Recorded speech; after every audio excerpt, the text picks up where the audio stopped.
year, which includes National Trekking Camp held at Kochi, attended by JOV Jyotika and Cadet G. Wamil from 27th April to 4th May.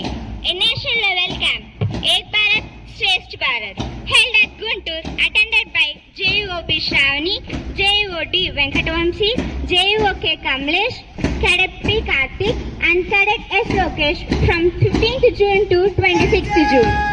Army Attachment Camp, which is held at Secunderabad, attended by 14 cadets from 14th July to 23rd July.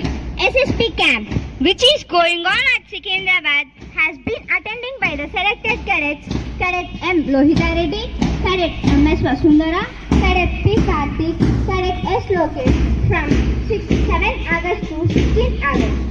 Service Selection Board is personality and intelligence assessment test to analyze the potential